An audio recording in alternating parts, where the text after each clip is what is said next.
A lot of people were surprised about the sudden announcement of the Oblivion Remaster. I was surprised too. Loads of people are absolutely happy that a lot of the things that make Oblivion great are still there. I have given the remaster a try, but I encountered an unfortunate problem in the form of my RTX 3060 laptop not good enough to run it even at 30 FPS, so I uninstalled it and reverted back to the original Oblivion, which runs buttery smooth and is still a fun game to play to this day. I'm skeptical about 20-year-old remasters. Why? It's Oblivion. It's a game that really sets the standards for a lot of open-world RPGs. If you ask me, Oblivion is the best Elder Scrolls game to recommend to people, with great balance between solid RPG and solid combat. And the original is still there on Steam if you want to play that version. What was once fantastic, now remastered, will never hold up against modern masterpieces like Elden Ring. Okay, you're just talking out of your ass at this point. First off, what's with the comparison to Elden Ring? I don't understand where that come from. Elden Ring is a masterpiece.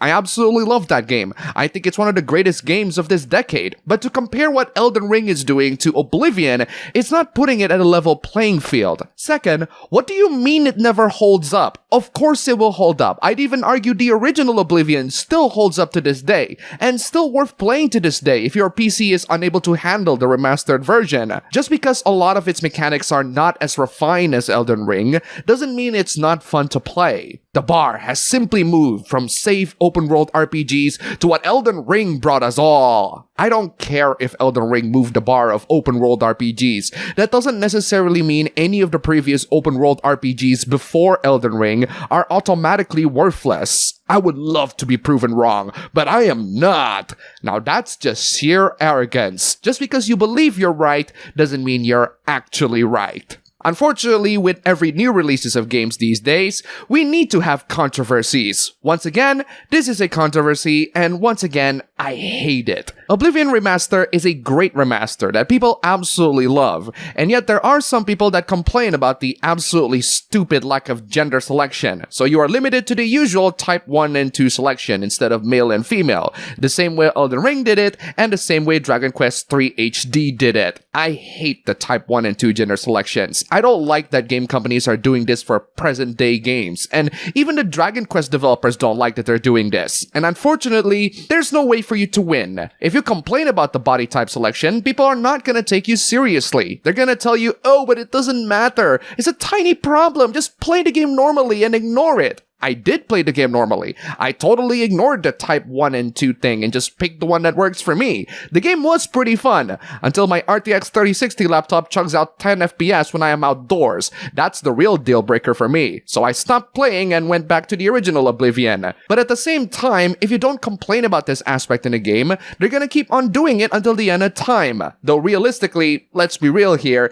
they're gonna keep doing it regardless. As long as the discourse towards gender inclusivity and LGBTQ representation still exists within our society. Depending on where you land in the political spectrum, you can either see this as a problem or an influence on this decision. I do know this for sure. There are two kinds of people in this discourse. There are people who are very militant, anti-woke, anti-progressive warriors that will not tolerate any inclusion of progressive nonsense in their games, and there are people who just want to play games because they're fun. And if it's not fun, why bother? It's really up to you and where you land, but personally, Oblivion is still a very fun game to play. The Oblivion Remaster is beloved, except for one little aspect, which is the type 1 and 2 body selection that replaces the male and female gender selection that has existed in modern games since Elden Ring that no one asked and no one likes. Thankfully, you can mod that to make it go back to the original, the classic male and female selection. Sounds amazing, right? But no, Nexus mods decide to ban the mod outright. There's a whole back and forth of people uploading the mod, and then the moderators banning the mod that just goes on and on and on. It's to the point where Nexus mods gave up and left the mods posted for everyone to download. Happy ending, right? At the time of this video, the classic body selector mod is the most endorsed mod in the Oblivion Remaster Nexus. But anyone who is familiar with Nexus mods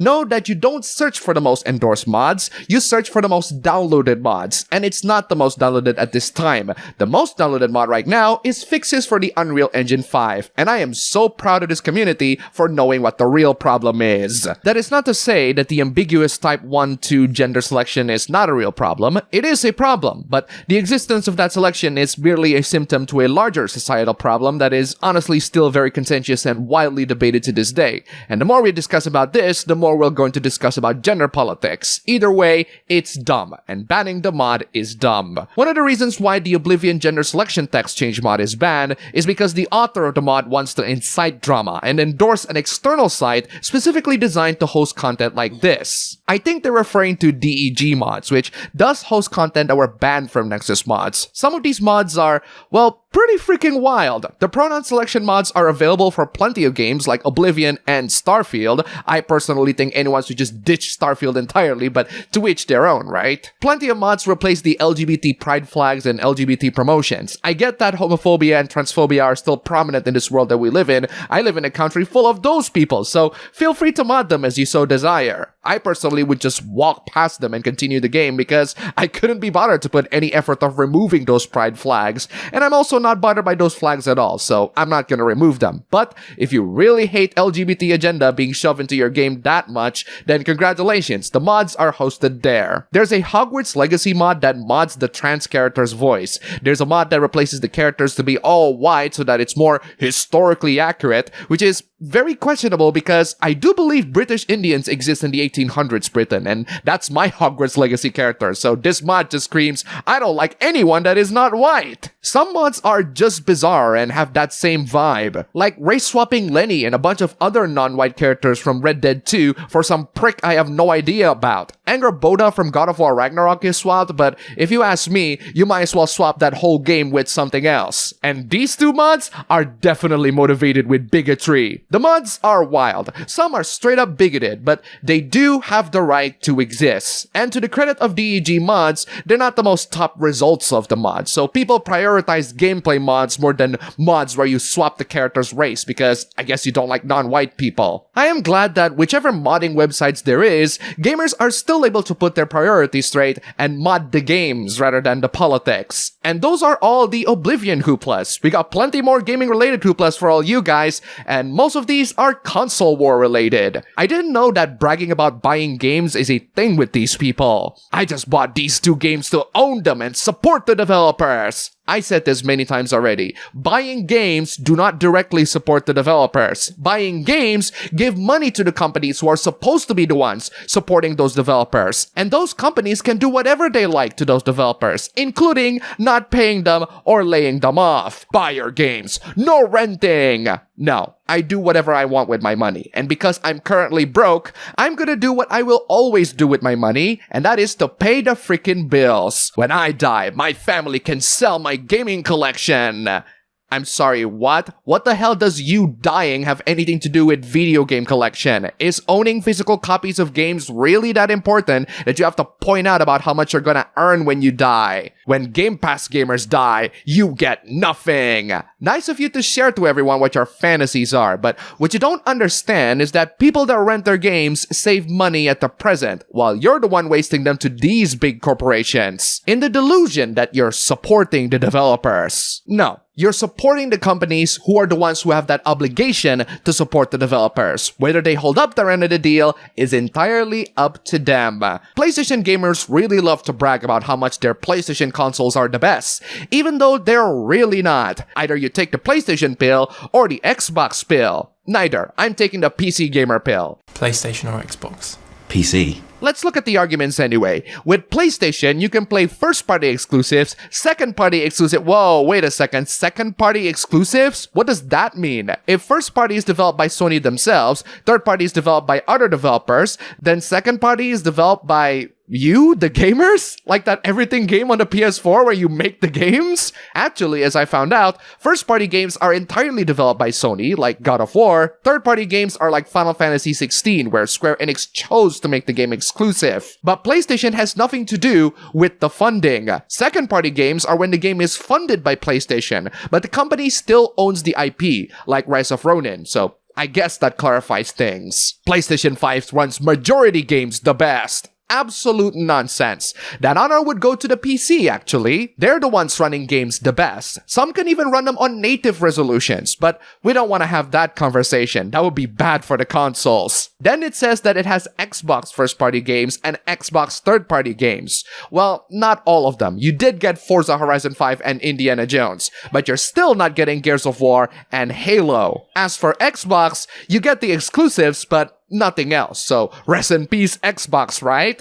No, they have Game Pass that lets you rent newer titles. You have PlayStation Plus that lets you rent select older titles. If you want to play the latest AAA titles, Xbox is definitely better. Personally, I'll take the PC route and sail the seas for my games, thank you very much. And finally, here's an old discourse. Man, The Last of Us discourse comes back with a vengeance. I will maintain the opinion that The Last of Us 1 is a damn good game, but I do think it's overrated in comparison to the, in my opinion, infinitely superior story that is Telltale's Walking Dead Season 1. Actually, I'll extend that to the rest of the Telltale's Walking Dead. I think they are way better sequels than The Last of Us Part 2. The Last of Us Part 2 is a pretentious, genuinely miserable, and all-around inferior sequel to the original game. In terms of story at least, the gameplay is alright. And no, it's not miserable because of the infamous golf club scene. It's because I do not give a damn about anybody in this game, and I'm not compelled enough to know where their journey leads because I know it's gonna lead to a terrible story anyway. And the story is terrible. Gamers have never been challenged by anything in media in their lives.